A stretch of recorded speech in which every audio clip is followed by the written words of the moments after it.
we have two additional special products that we want to introduce.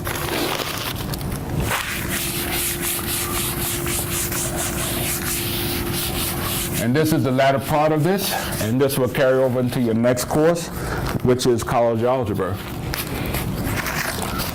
We have number 4, we have x cubed minus y cubed. And that is simply x minus y times x squared plus xy plus y squared. This is a definition that you definitely have to know, okay? You have to keep doing problems like this until it is a part of you. Because you will not be able to remember these things, you have to know them by doing it, okay? An example, let's say that we have 27x cubed minus 8. The first item of business is to see whether or not they have a common factor with 27 and 8, and they do not, because this is a multiple of 3 and this is a multiple of what, 2. Obviously they don't have anything in common. So next thing you want to do is what makes 27 a perfect cube. And likewise, we want you to express these things. You can make out another little table, and that will be what, x n to the what, third power? 1 cube, that's 1 times 1 times what, 1, and that will give us what, 1. So 1 is a perfect anything. 2, we have what, 2 times 2 times what, 2. Keep in mind this tells you how many factors you will have. 2 times 2 times 2 will give us what, 8. 2 times 2 is what, 4, and 4 times 2 will give you what, 8. As well, 3 times 3 times 3, that would give us what, 27. Be 9 times 3 will give us what, 27. Finally, for my example here, and you can make this all the way up to 12 to let you know when you see them what these things are. 4 times 4 times 4, let's back up. 4 times 4 will give us what, 16? And 16 times 4 will give you what, 64. So you can recognize things as we go along, and what are perfect cube, what are perfect squares, okay? Now, you see that 27 as well as 8 is part of that list. 8 is here, and also what, 27. That will give you some indication that these things are perfect cubes. So we can apply this definition to it. And this is what you want to do. First of all, what makes 27 a perfect cube? 3. By looking at the list. Then you have what, x raised to the what, third power. Once again, what are we referring to? We're 3x times what, 3x times what, 3x?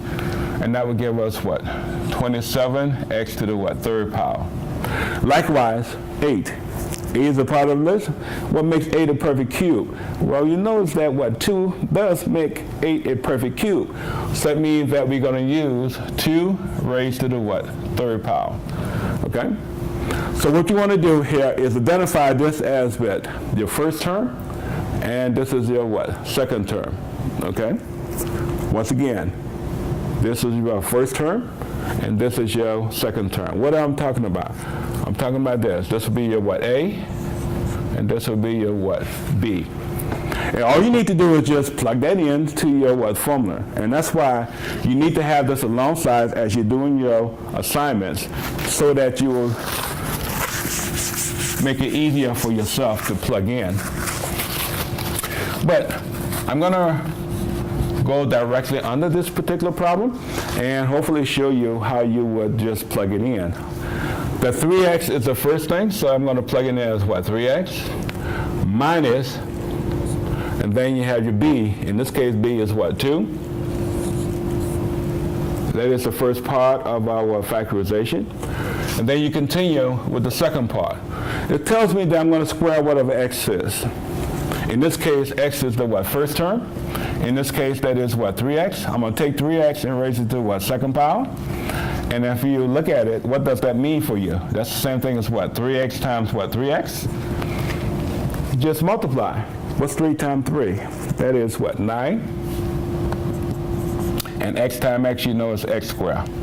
So I know that that first term now becomes what? 9x squared. Okay? Now, for your middle term, I'm going to multiply x times y. In this case, that is what? 3x times the what? 2. And you can put this on the side also.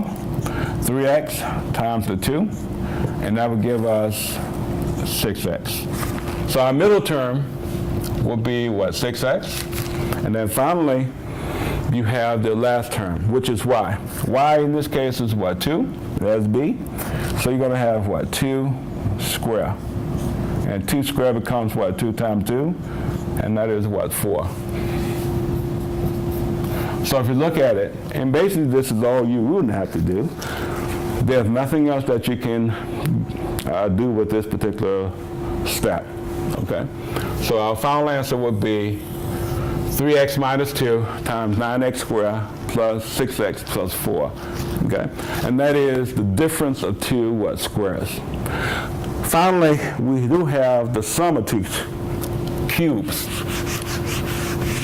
The difference of two cubes. Now we have the sum of two cubes, number 5. And that is x cubed plus, let's make it a cubed plus what? B cubed. That identify a and b. The only difference between these two is your signs. In this case, you start off with what? Plus. And then in the middle here, we have it what? Minus. So basically, they are the same items other than the signs at the beginning and also the sign in the middle. Okay? Now, what would that give us?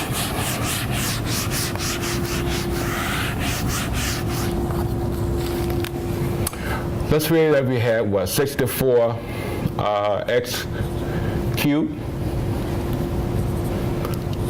plus 125.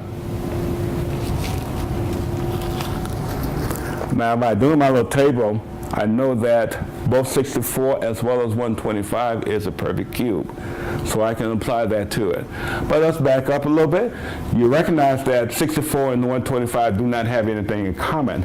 So that means that what we want to do is just go ahead and apply this rule for the sum of two cubes. Okay? But again, what makes 64 a perfect cube?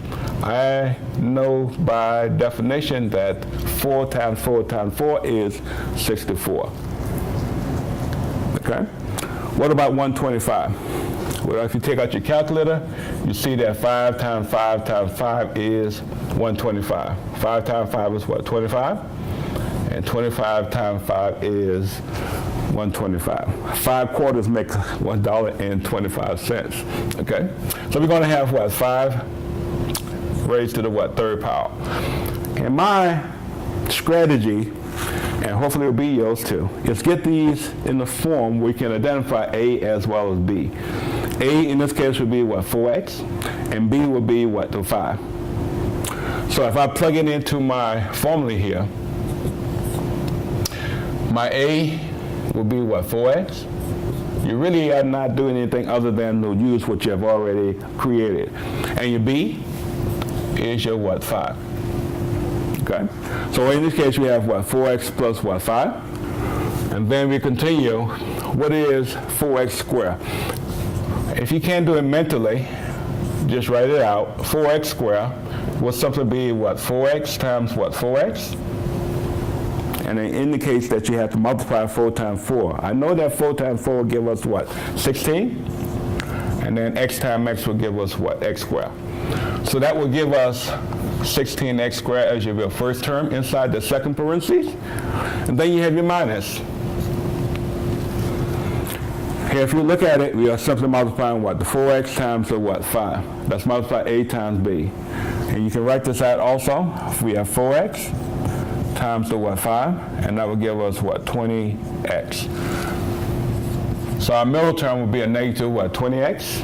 And then finally, we have B. We know that B is equal to what? 5. So 5 squared will give us 5 times 5, which will give us 25.